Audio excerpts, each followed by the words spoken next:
Hi, everybody. Welcome to the Rising Leaders of Color Info Session webinar. I'm Amelia Cachapero, TCG's Director of Grant-Making Programs. I'm calling from the ancestral home and stolen land of the Lenni Lenape people, also known as Manhattan. I'm a brown-skinned Filipina with short black hair, today tortoiseshell glasses, wearing a beige turtleneck and sweater, and behind me is a blue wall. I'm going to pass it to Big. Hi, everybody. My name is Big Raksatkong. My pronouns are she or they. I'm the TCG's Assistant Director of Grant-Making Programs. I'm calling in from the land of the Lenape people.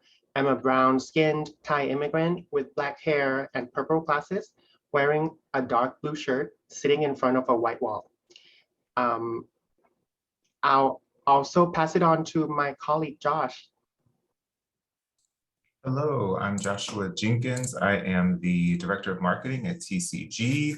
I'm calling in from the ancestral lands of Piscataway, and I am a male-presenting bearded man with a pink hoodie on and clear glasses.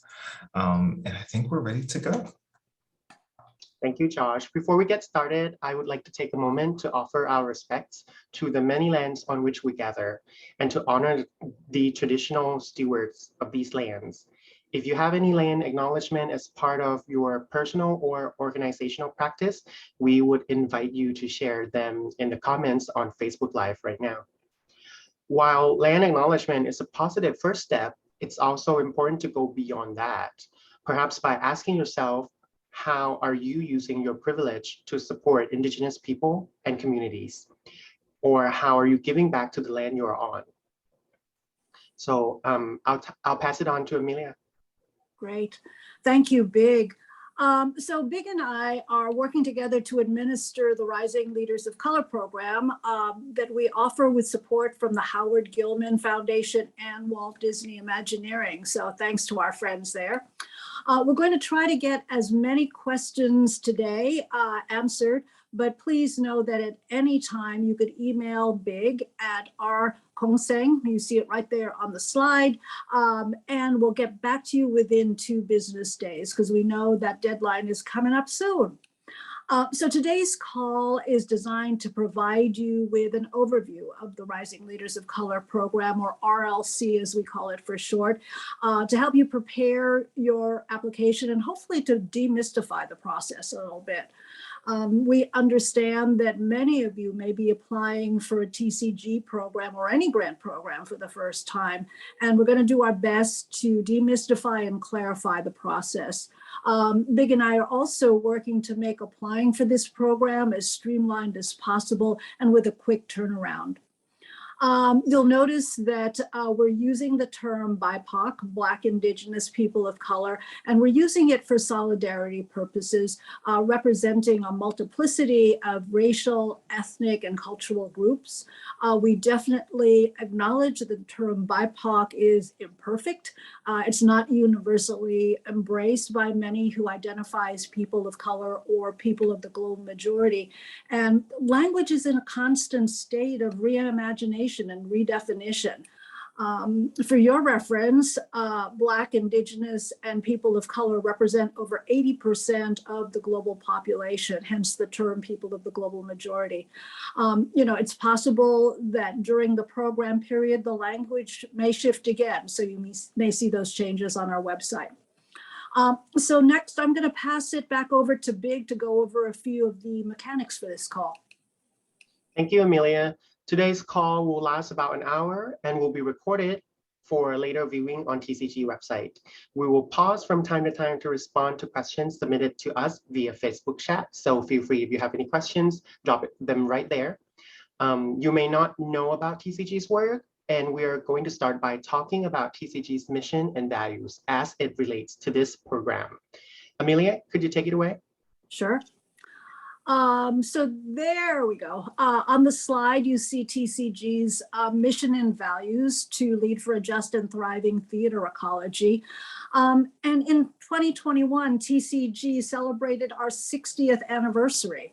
And we went through a year-long strategic planning process, and we crafted this reframed mission. Um, it is what you see there on the slide. And also with a strong commitment to centering Black, Indigenous, and people of color in all of our programs, services, and partnerships. We have a long history of doing that, not just since redoing our strategic plan, and more information on that is on our website. TCG is a service organization, and we have a core membership of over 500 theaters and affiliate organizations nationwide. We have membership categories for universities, for funders, international and other nonprofit organizations, and over 12,000 individual members. You could read more about our member benefits and services on the website, and it's under the membership tab. Wanted to lift up the core elements of our programs and services. And they are one, and not in necessarily any order, networking and knowledge building. So that includes our conferences and events. We recently had an event on November 13th that we partnered with Jesse Alec on the Emerging from the Cave study that he did, and offered the convening focusing on individual artists. Also, we have a national theater conference, and it's upcoming this year, June 15th to 17th in Pittsburgh, and it will be hybrid. So we'll talk a little bit about that later. Another one of our core areas is surveys and research. And during the pandemic time, we did quite a few studies about the impact of COVID on the field, which helped a lot of the national advocacy. Grant making programs is another core area. We just launched our Thrive program, which is uplifting theaters of color. More info on that is on our website. We've had a freelancers relief fund for designers. We have a Fox Foundation resident actor fellowship, and we have a lot of professional development opportunities, of which Rising Leaders of Color is one. And we are really looking at leaders in all areas of the field, and we'll talk about this in a bit. Another key area of our work is in publishing. You may be familiar with American Theater Magazine, and we have special issues and features, including the recent series of articles focusing on disability in the theater field. We also had an issue in September 2020 that shines a light, a very long overdue spotlight actually, on the work and lives of trans and gender nonconforming TGNC artists and workers in the US theater. Both the series on disability in theater and the September 2020 issue were collaboratively created with colleagues from those communities. TCG is the largest not-for-profit publisher in the US, and our authors have been honored with numerous Pulitzer Prizes and Tony Awards, the Nobel Prize for Literature, lots and lots of Obies, Drama Desk Awards, and other national and international prizes. And they include Michael R. Jackson, Heidi Schreck, Jeremy O. Harris, the Kilroy's List, Tony Kushner, Paula Vogel, and more. So visit that part of our website. Lastly, we really do a lot of work around national and global leadership and advocacy.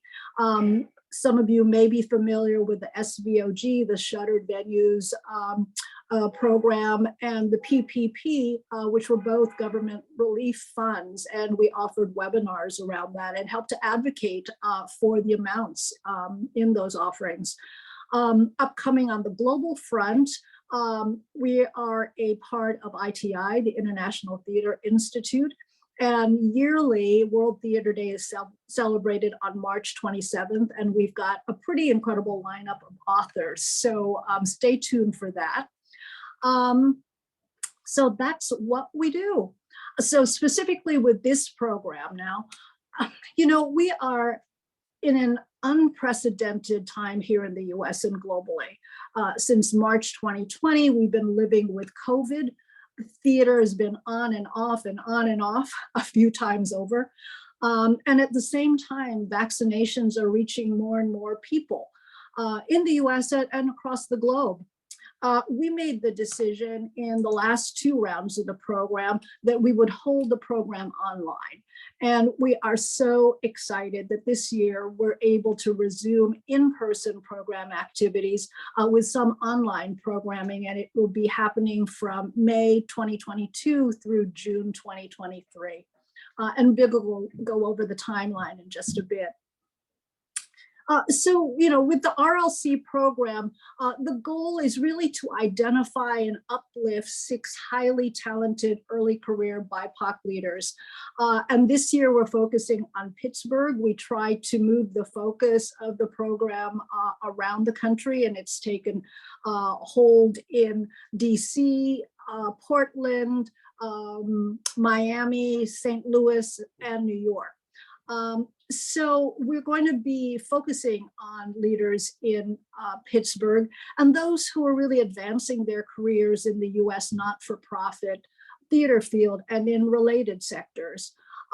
Also folks who are committed to advancing an equitable theater field, and those who are demonstrating a strong potential to become change agents, impacting the field in a very, very significant way.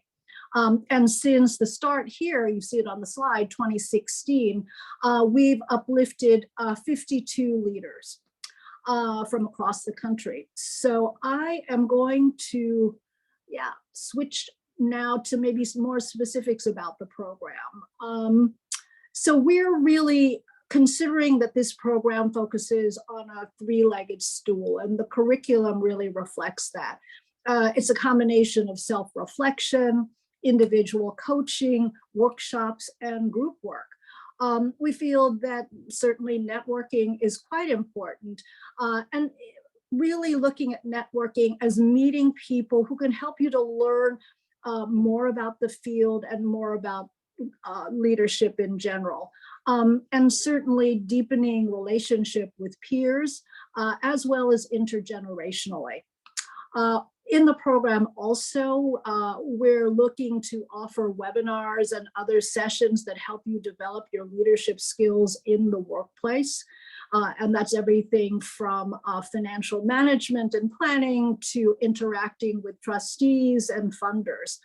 And also the program is focusing on how you navigate through your career as a BIPOC leader, particularly in the year that we are in now after having gone through the last couple of years. So all of our programs are, and not just this program, but all of our grant programs are living, breathing programs, right? They're organisms that are not static.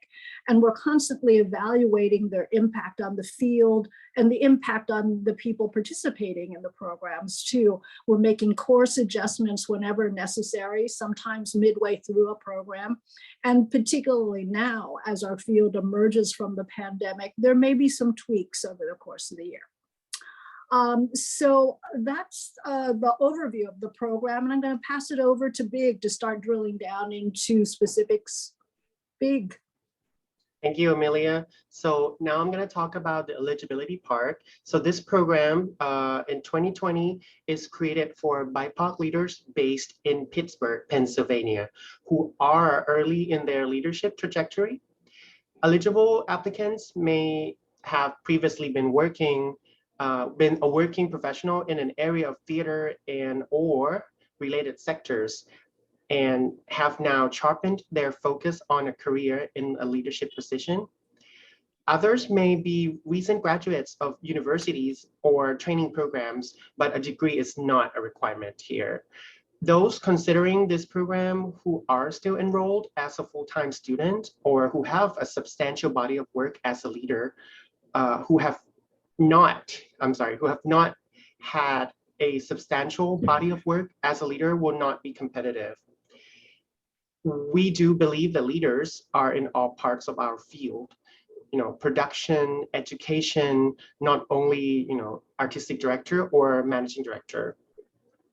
This RLC programs defines a leader as an individual who has had experience leading staff or organizations or communities with decision-making and financial responsibilities. Leaders are also those who have led artistic projects and processes, programmatic initiatives, and those charged with documenting and reflecting the work of the field as well. So the eligibility of the applicants here, first, you must be based in Pittsburgh, Pennsylvania. We are using the 70 miles distance from the Westin Penn Ave as a center point. Second, you have to have been working in the theater field or related sectors for approximately 2 to 5 years in a leadership role, including but not limited to artistic, production, administration, education, and theater criticism or journalism. And this position can be at a performing arts organization, a community-based organization, or at an arts publication. And third, you have to self-identify as Black, Indigenous, and people of color or people of the global majority, whatever terms you're using. This program also defines theater in the broadest terms, including dramatic theater, music theater, physical theater, and object theater. So now, yes, Didn't want to cut you off. Take it away. Yeah. I'm too eager to talk to y'all. So selection process you see here on the slide. I'm not going to read through them all. I do want to let you know that we use a peer panel review process, which means that TCG staff is not necessarily making the final decisions at all. We're bringing together an independent panel of theater leaders who are working professionals and knowledgeable about the field of theater. I will also say that with the selection process, the criteria you see on screen, it's not a weighted criteria where we're not saying 50% of the panel's evaluation is based on talent, skills, and professional experience. They're going to be considering all of these. However, in developing the program, we did spend a good amount of time talking internally and with advisors and with panelists as to the order, which should be the most important that the panel is considering. So I'd love you to also note that there are going to be finalist interviews, which will help the selection panel get a greater, better sense of the individual and the fit for the program. What we use internally is the sweet spot, being at the right point in your career. And this is something that we'll want you to really clearly articulate in your narrative, why this is the right time in your career to participate in this program and how the field, how you'll get to know the field in a way that you might not have been able to on your own.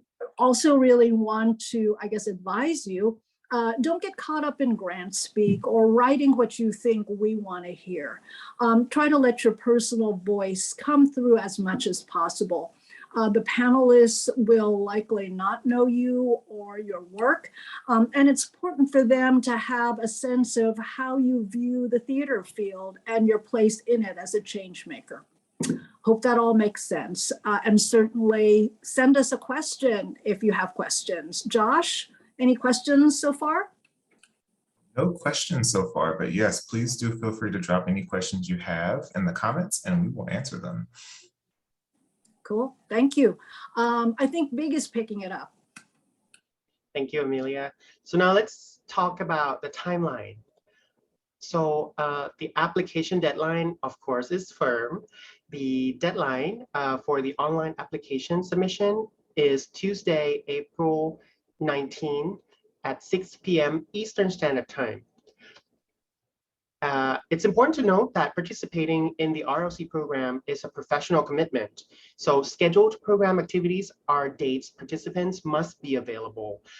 All will be happening in real time and not recorded for later viewing. So definitely you will be notified by the week of May 2nd. And the orientation will be in 2 parts and occur in late May 2022. Participants in this program, in this round, must be available to attend TCG Hybrid National Conference in Pittsburgh from June 14 to June 19. So this year we are doing a hybrid conference, so there will be some pre-conference activities, conference activities, and also post-conference activities as well. So those would be ranging from June 14 to June 19. There will also be additional professional development activities afterwards that will start from June to October 2022, and then again in February to June 2023. The RLC participant who's a theater critic or journalist will also get to participate in the National Critics Institute at the Eugene O'Neill Theater Center from July 12th to July 24th, 2022 as well. Checking in with Josh again, if there are any questions in Facebook so far.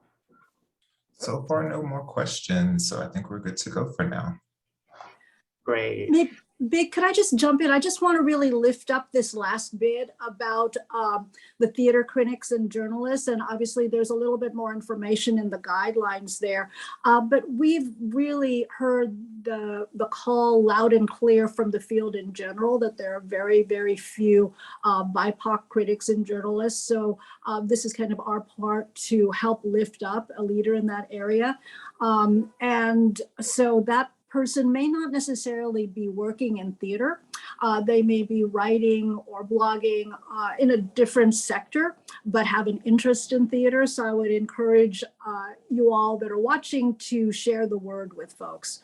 And they are part of the cohort and in addition, receive mentorship from American Theater at TCG.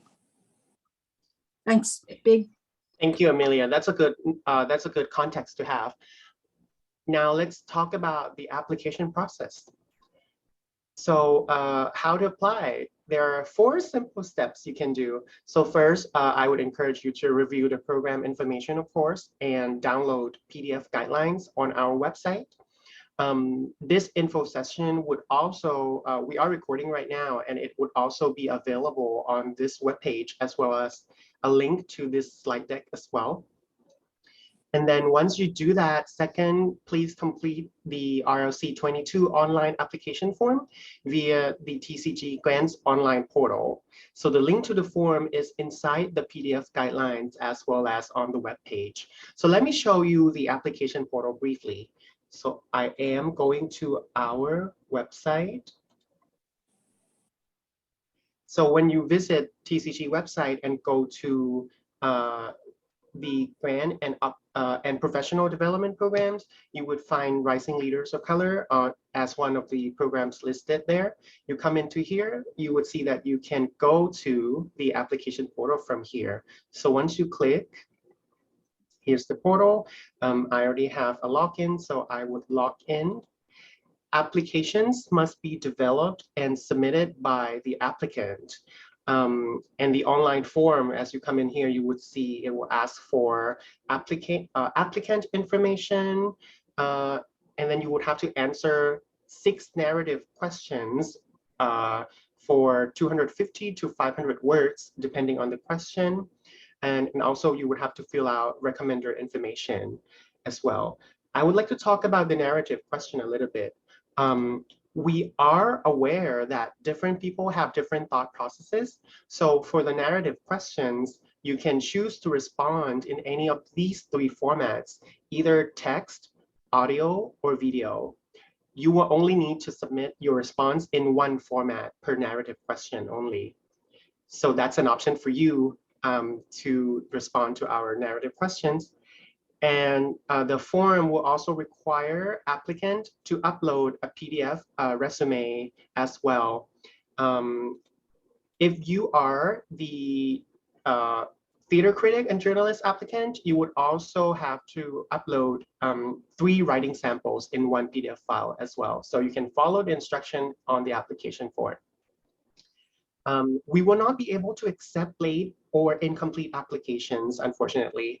So users have the option to save and return, to an in-progress application later, so you don't lose your progress that way. And so to return to an in-progress application later on, just simply log into the TCG Grants online portal that we are seeing on the screen right now.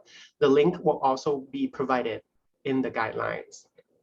And definitely, if you have any questions or if you would like to request an alternative method or format to submit an application or a recommendation, please just contact me and we'll try our best to accommodate your request. So one more thing I would like to lift up is that the selection panel would require 2 statements of recommendation that address why you are a strong candidate for the RLC program. So the applicant is responsible for contacting 2 recommenders and sharing the recommender instructions, which is also included in the guideline. Recommendations should be submitted by the recommenders, not you, the applicant. And of course, recommenders should submit their statements directly to TCG via our recommendation portal by the same deadline of Tuesday, April 19, 6 p.m. Eastern Standard Time. The link to the portal is already listed here on the application form, so as well as in the guideline along with instruction.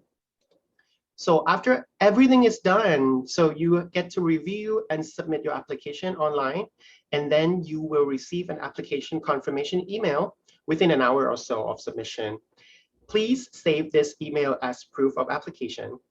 And if you don't receive it for some reason, please contact me.